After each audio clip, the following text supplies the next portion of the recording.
Welcome to the Glam Life Podcast. I'm your host, Victoria Glam, and I've coached hundreds of beauty business owners to scale and expand their businesses. I did this myself with the Microblading Institute and Brow Sister PMU products, and I've created this podcast to help you turn your business goals into reality. We talk a lot of things beauty business here, but today specifically we're talking about management and burnout. So in this episode, we're going to talk about the importance of preventing burnout while also managing your salon. That's what I meant to say.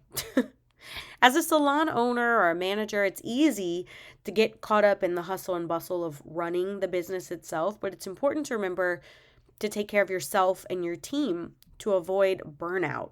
That feeling of no one appreciates me.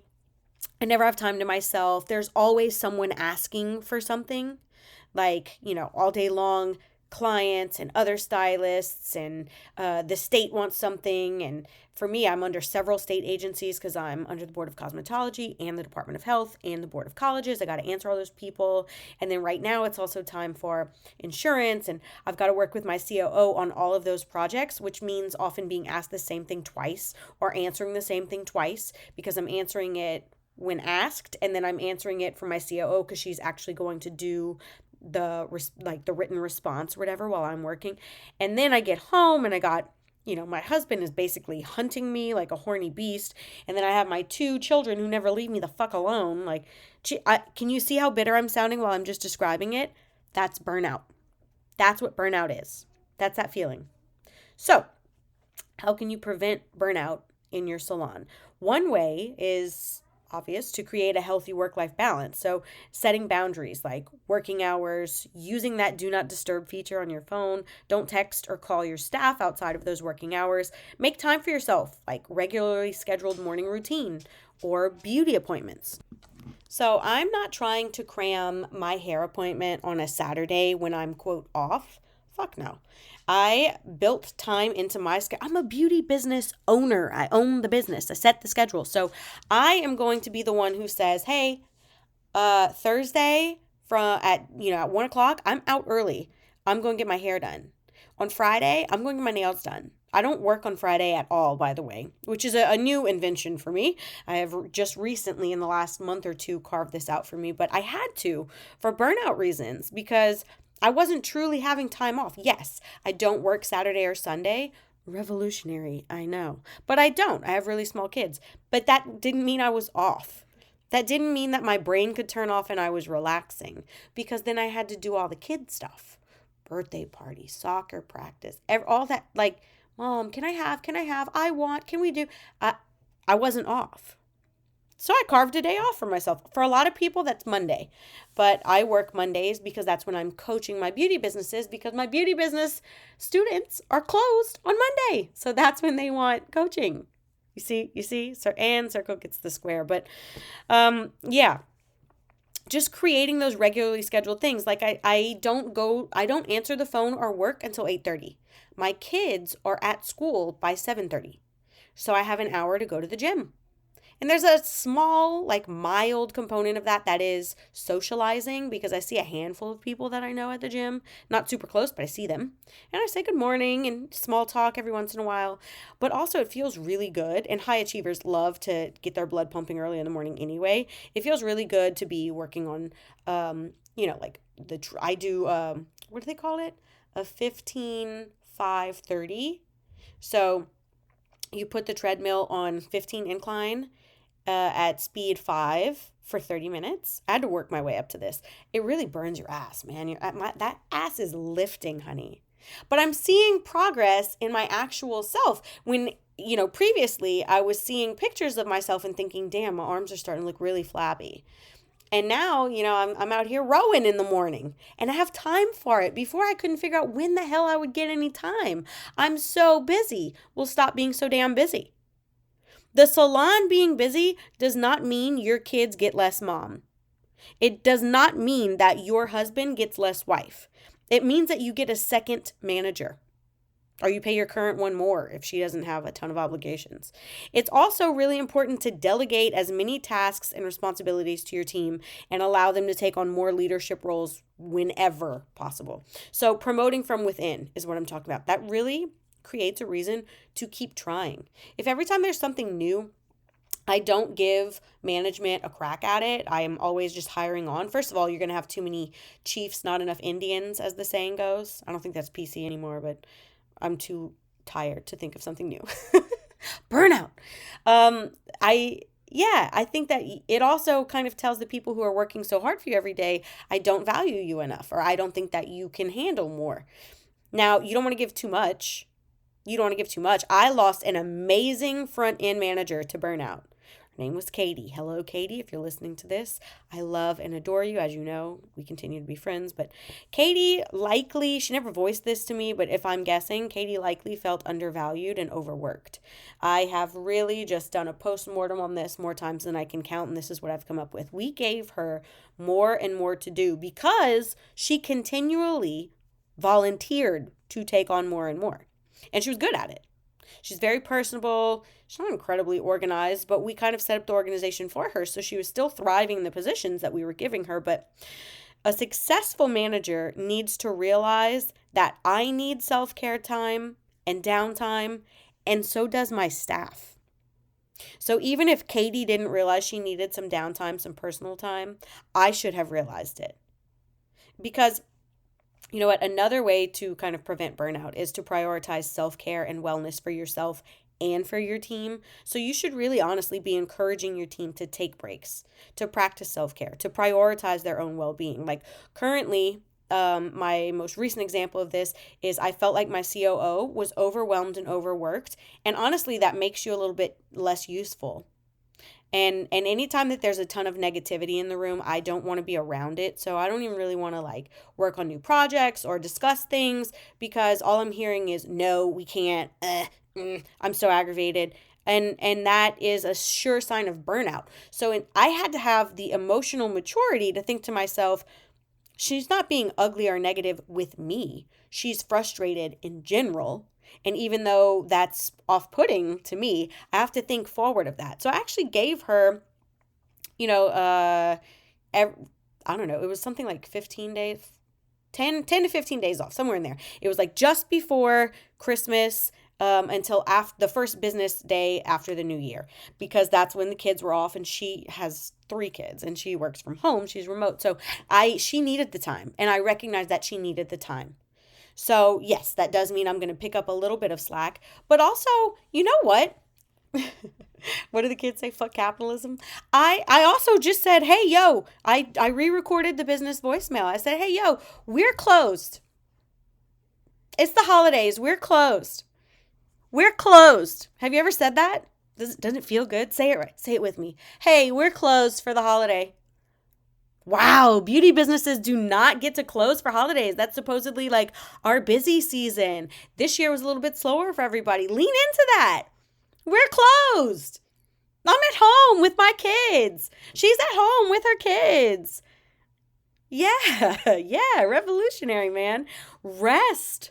Relax. Someone being very good in a position does not mean they should be leaned on 24/7. That's where I fucked up. I gave Katie too many tasks, and when I realized it and pulled back a handful of those, it was too late. She was overworked. She was tired. The spirit was willing, but her body had one foot out the door. So it's usually not the money, by the way, if you were thinking you should have just paid her more. First of all, I couldn't. And secondly, it's usually not the money. I had someone quit once during a raise. I was proposing a raise to someone. And now she was overworked, but she was also overindulged. And she was entitled. And listen, I will not play the blame game. I know who is responsible for what. I did the deep work after that breakup. Gary Vee's book, The 12 and a Half, helped me a ton. It granted me a lot of clarity on that situation. I had a hand in creating that monster by not setting clear-cut boundaries and enforcing them. Also, though, and you can quote me on this, you can put it on a t-shirt if you want to, sometimes kind people are bad. No one has ever walked up to a little kid with bad intentions and not been nice to them. Oh, hey, sweetie, I have some candy in the car. That's how they get you, right? Like, monsters don't walk up to you acting monstrous. You would run away, right? Sometimes bad people are kind. Katie was a great person. And she was very kind. She's too kind. It's actually a downfall of hers, which is how she ends up getting burned out. She takes on, and she volunteers it. Oh, I can help you. Oh, I can do that. And she's selfless. She doesn't really think of herself and her own boundaries and her own. She's just too kind, you know? That was the difference. She is a good person at heart. This other chick, she was on a hustle. Those extra jobs she volunteered for, just like Katie had done, she wanted more checks, not to help. She was just counting my money, which, by the way, she counted my money back to me while I was proposing a raise for her. She was like, well, the math's not mathing because I happen to know you personally made X amount of money in this last 12 months. Well, that was across several jobs, including full-time employment, and that has nothing to do with you, you know? Then she wanted to run off with like the limited knowledge that she got from working for me for a couple of months, thinking I could do this myself. She assumed that I was using her because she was actually projecting. That's what she was doing to me. I was giving her a raise. She was earning more than me, temporarily at least. My first year in business. Trying to keep a great employee as my business was growing, bending over backwards, a quote unquote great employee, right? Bending over backwards to please somebody else in my own home. Girl, bye. So go down the street and let's see if you can make the meals that I was serving, because I really, really doubt it. Though, you know what? You might have the ingredients list, but the sauce ain't gonna taste the same. Truthfully, though, boundaries would have fixed all of this. It never needed to be this enmeshed. She never should have felt that entitled to my business or even my personal finances. Can you imagine? She never should have worn so many hats in my business. And she got confused. And that, mixed with her hidden agenda, led to this big blow up. And that's my fault, because that is called poor management. That's what that is. So when I got to Katie, I had learned a lot already. I had policies, I had procedures. We're still great friends because we had these boundaries in place. I don't take that personally, that she left and got a 40-hour-a-week job with benefits. That's wonderful. And that's not something that the beauty industry can usually give you. Benefit, healthcare, dental? Are you kidding? So that's wonderful. I love that for her. There's a lot of love and respect there. So the job itself was simply too much for one person, and she needed to move on. Boundaries would have fixed that. So as I start kind of doing a postmortem of that one and unpacking it and seeing, okay, well, that's, 2 swings. Let's see how I can knock it out of the park on the third swing and really start doing the deep work again. That's when I noticed it in my remote staff. We'd communicate anytime there was a lead, communication from a student, an idea for something new, a question, a password, an email, on and on and on. And we'd send out these texts like, don't answer till morning, but nope. If you are never turning your brain off and leaving that business mentality behind, you're never actually off the clock. Burnout. Boundaries would have fixed this. At this point, though, it was obvious that I had bitten off more than I could chew. I didn't have the infrastructure built yet to support this load of employment, basically. Even if the money was there, I didn't have the policies and procedures and chain of command and stuff in place. So it was also me becoming overworked, overtired. I was answering too many people for like 400 hours straight without taking a break. I was just always answering. I felt like, damn, I hired all these people to take stuff off my plate, but I feel more exhausted than ever because I'm answering all of them all of the time.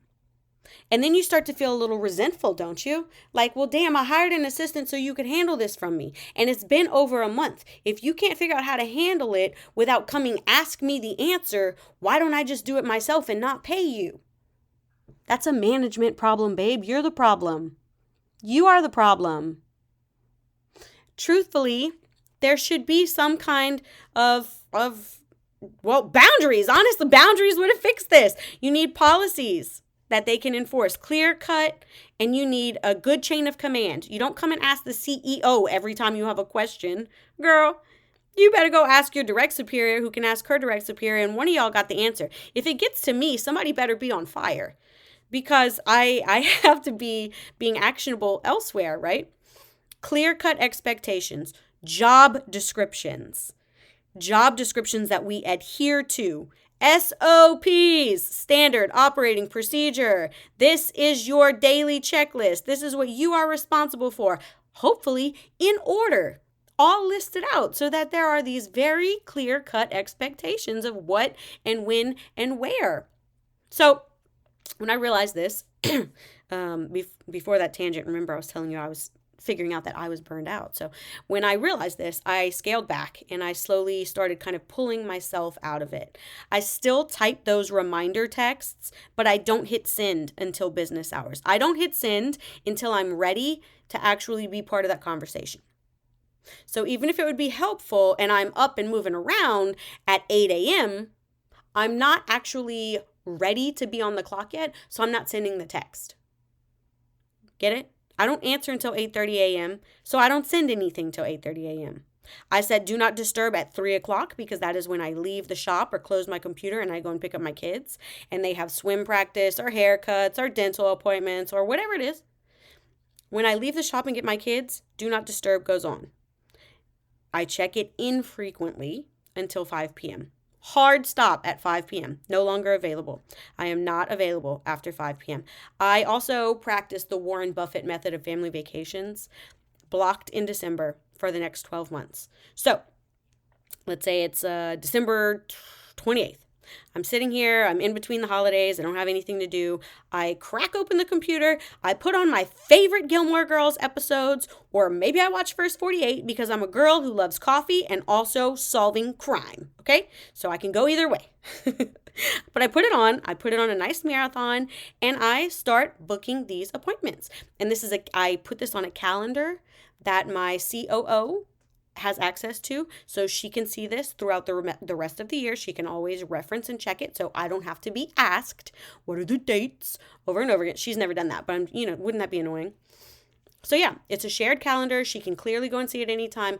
I actually also I place deposits for these non-refundable deposits. So I can't even fuck with this, right? It's like set in stone. I include the confirmation numbers, the dates, the flights, the hotel name, everything right there in the booking on the calendar. So there's a central place for me to find everything. So this does not become chores later throughout the year. Like here we go in September for my anniversary thinking, wow, I booked this way back in December. Where are we even staying? What are the dates? When are we flying? What airline? It's all there. It's on the calendar and everybody can see it. So you can't schedule me a one-on-one training. You can't schedule me meetings. You can't schedule a hair appointment, a dental appointment, a client who wants to come. None of that can happen because those days are blocked. Those are for my family. We're going skiing in February. Mardi Gras is blocked off. Hey, Mardi Gras. Hey. Anything for the kids' school, if it's like a recurrent thing, like their school birthday parties, I'm going to be there, that kind of thing. What else? Oh, 4th of July, booked in December. Yeah, all of those little things. I pre-plan them. They are set in stone. That is time my family's going to have together, period. I am building a business, but I'm doing it around my family. I am not and will not ever raise a family around the needs and time schedule of a job. That's why I opened this fucking business to begin with. To own my time. So own it. So own it then. Do you own the business or does the business own you? Because if you are a slave to your business, if you are always working in the business and never on the business, you are not a business owner. You are an employee of a business. And you could do that for a whole lot less stress at Target. You could show up, put on your red shirt, work your job in a pretty pleasant environment overall, get a paycheck and go home. Less stress, less obligation. But that's not what I chose.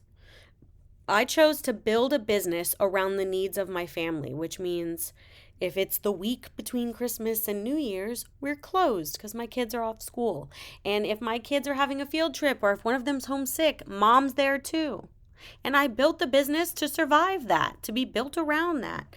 And that's really important because it's my why. And we can discuss whys in another episode, but it's my why, right? I feel like that's such an overly used phrase in business, but yeah, that's why I opened the fucking business to begin with. So I stay the course. Shiny stuff is pretty, but listen, I've learned to say no. Does this serve the goal of my business? Which ultimately means, does this further the agenda for my family? How? If it's only an indirect serve, the answer is no. Honestly, it's also really important to create a positive and supportive work environment to show, for me, the people who work with me are also moms, kind of doing the same thing, right? So technically, no, they don't own their own business. They work for me, but I want to make sure that they understand this is a supportive work environment. So if your kid's sick, obviously stay home. So there's not like a set number of sick days that you have to take or whatever. I just need to know that your clients are going to be supported or that we have a backup plan in place, and that's fine. Because that was the whole goal, the whole vision of the business, right? So providing ongoing training, providing support for my team, promoting open communication, and really building that sense of teamwork. Personally, I like morning meetings for leadership. So I have those meetings at 8:30 with my COO for about 10 minutes or so every day, where we discuss the agenda, what's going on, what she needs to handle with administrative work, and then also anything with the team itself. And then for the team, I like to have those, maybe weekly, but they don't even have to be formal. You just have to make sure everyone feels unified, heard, and supported. So you can catch us at La Fonda, shout out La Fonda, on a Friday afternoon, kind of discussing or even a Thursday after if we get off half day, whatever, discussing like the next marketing strategy, let's say, and then boom, now my favorite meal is a write-off, and the team had some bonding, and we all relaxed, and we had a goal setting meeting. So check, and check. I'm living the life right now. Yeah. So taking all of these steps, thinking about these boundaries, thinking about how to make clear-cut expectations and then how to enforce these boundaries, and reading the 12 and a half by Gary Vee will help to prevent burnout for yourself and also for your staff, reducing staff turnover, and create a healthy and sustainable work environment for everyone involved. So thank you so much for tuning into the Glam Life podcast. Join us next time as we continue to explore the world of salon management. And as always, if you'd like to continue this conversation, you can find me on Instagram at victoria.glam.